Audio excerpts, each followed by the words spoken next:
Bonjour à tous et bienvenue dans cette vidéo dans laquelle je vais vous présenter les commandes Linux pour débutants.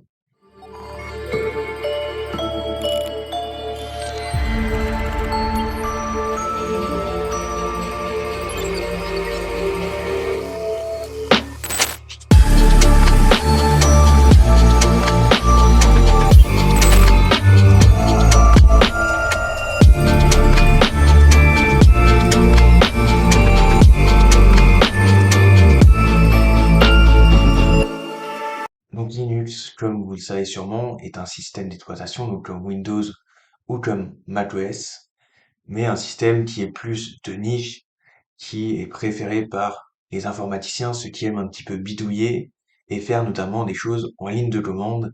Et c'est pour ça qu'aujourd'hui, on va voir les bases de ces lignes de commande en s'attaquant aux commandes principales qui vont nous servir après à faire plein de choses différentes et qui vont être complémentaires aux commandes un peu plus compliquées. C'est-à-dire que ces commandes-là, on en aura toujours besoin, même lors d'une utilisation plus avancée. C'est des commandes de base qu'il faut garder en tête et qui de toute façon deviendront automatiques avec le temps, à force de les utiliser. Donc, on est sur Linux ici. Donc, comme vous le savez, soit vous avez un ordinateur directement sous Linux, soit vous pouvez, comme je l'ai fait moi, avoir un ordinateur sous Windows et installer WSL, donc qui est la version Linux sous forme de logiciel dans Windows directement, qui apparaît sous forme de terminal. Vous pouvez également avoir une version avec interface graphique. Pour cette vidéo, j'ai décidé de prendre une version sans interface graphique, qui va être plus intéressante au niveau des commandes parce que du coup, tout se gère uniquement par ligne de commande. Si ça vous perturbe un petit peu, n'hésitez pas à prendre une version avec interface graphique, ce sera un peu plus simple au début, mais gardez quand même l'habitude d'avoir deux, trois réflexes en ligne de commande, d'avoir les bases parce que ça vous servira tout le temps. Pour installer WSL, si vous savez pas comment faire, je vous mets en fiche la vidéo que j'ai fait à ce sujet. Donc c'est parti. Première commande la plus importante, c'est man. Man, c'est tout simplement pour ouvrir le système d'aide qui va vous donner toutes les informations nécessaires sur une commande. Par exemple, si vous voulez savoir à quoi sert la commande man, vous tapez man et vous avez le manuel de la commande man qui vous indique, ben, par exemple, les différentes options que vous pouvez mettre, donc qui se mettent avec les tirets, -k, -f, -l, -w, une description de la fonction et la suite du manuel avec les commandes. Pareil, toujours sous forme, comme on n'a pas de croix pour quitter, c'est toujours sous forme d'appui de touche. Donc, H for help ou Q to quit. Donc, on peut quitter avec Q. Euh, donc ça, c'est la première commande. À chaque fois que vous avez un problème avec une commande que vous ne comprenez pas, n'hésitez pas à taper man et le nom de la commande. Voilà. Ça, c'est vraiment tout le temps euh, dans les commandes sur Linux.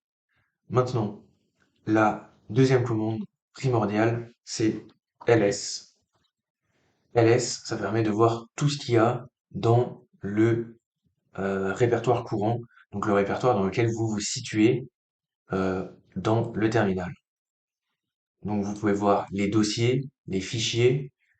Si on crée, on touch pour créer un fichier, je dis c'est un texte, touch test, et qu'on refait ls, et ben on a les dossiers donc en bleu, cours et test, et on a maintenant un fichier texte qui apparaît juste ici. Maintenant, on peut voir les différentes options qui s'offrent à nous avec la commande ls en additionnant les deux commandes, donc en faisant man ls. Et donc on peut voir que ls a plusieurs options qui permettent d'afficher plus ou moins d'informations en fonction de ce que l'on désire avoir. Donc on peut appuyer sur Q pour quitter et maintenant essayer, par exemple, ls-l et on voit qu'on a vachement plus d'informations sur les fichiers présents. Alors c'est toujours les trois mêmes, mais cette fois-ci on a les dates de modification, on a les autorisations, donc de lecture, d'écriture. Donc c'est super important. En fonction, donc les droits de modification dépendent des groupes d'utilisateurs. Donc ça, on développera un peu plus tard dans une autre vidéo qui seront associés, pour ceux qui veulent regarder un petit peu en amont, à la commande chmod. Le chmod permet de modifier les autorisations d'un fichier, d'un dossier, qui a accès, est-ce que la personne peut écrire, est-ce que la personne peut modifier, peut lire. Donc ça, tout ça va se régler avec la commande chmod. Pareil, Q pour create. Maintenant, on veut savoir comment créer un dossier, par exemple. Ben, ça va être tout simplement mkdir, donc make dir, main directory, voilà, les dossiers. Et donc, si on refait ls, on a maintenant trois dossiers, cours, test, dossier et texte. Donc ça, c'est super important, ça fait partie, pareil, des choses de base. C'est toujours utile de savoir créer un dossier. Vous allez devoir vous en servir plus tard. De la même manière, pour supprimer le dossier, ça va être rmdir, donc remove dir, et donc pareil, le nom du dossier, et si on refait un ls, il a disparu. Donc pareil, c'est rm pour remove, donc c'est pour effacer un dossier de la même manière, un fichier de la même manière qu'un dossier, rm text, on refait un ls, il n'y a plus de texte.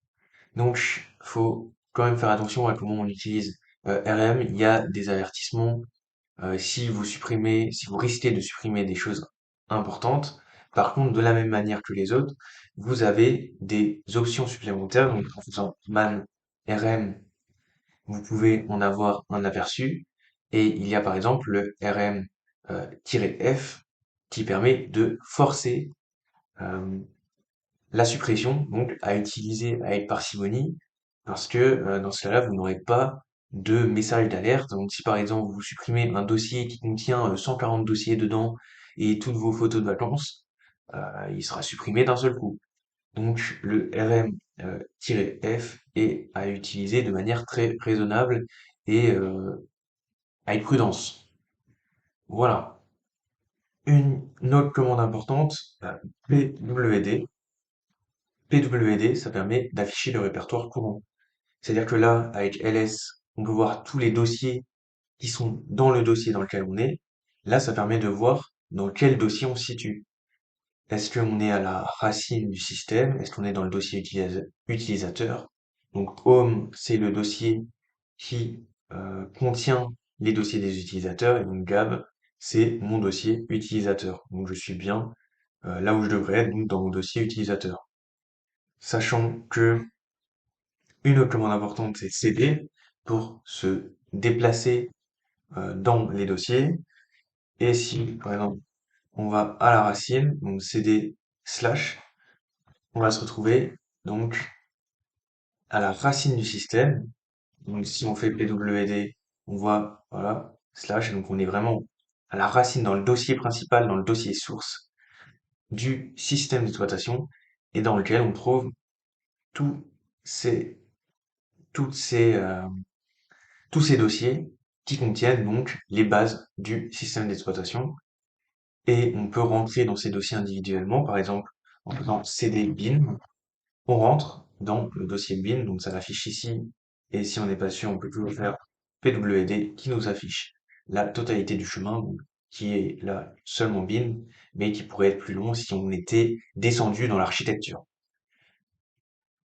Dans ce dossier bin, si on fait un ls, on remarque qu'il y a énormément de choses, dont les commandes. Et oui, si on va regarder à ls, et ben on retrouve bien notre commande ls. En fait, toutes les commandes que l'on exécute sont stockées quelque part dans un des dossiers sources. Et donc, de la même manière, on peut créer nous-mêmes nos propres scripts, nos propres commandes, qui, en étant bien référencés dans le bon dossier, on verra par la suite comment le faire, pourront être exécutés de la même manière qu'un ls, un rmdir ou n'importe quelle autre commande. Donc ça, c'est vraiment quelque chose à retenir. Donc c'était vraiment les commandes de base. Et sachez qu'on peut aller bien plus loin en créant nos propres commandes, en les référençant dans nos propres dossiers. Et par la suite, on peut les utiliser au quotidien de la même manière et de manière donc très simplifiée comme un LS, mais bien sûr ça demande un petit travail en amont.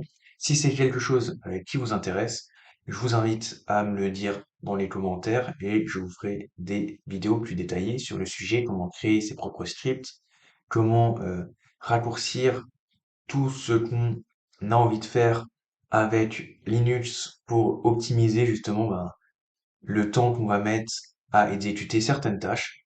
N'hésitez pas à me dire tout ça et je vous dis à bientôt.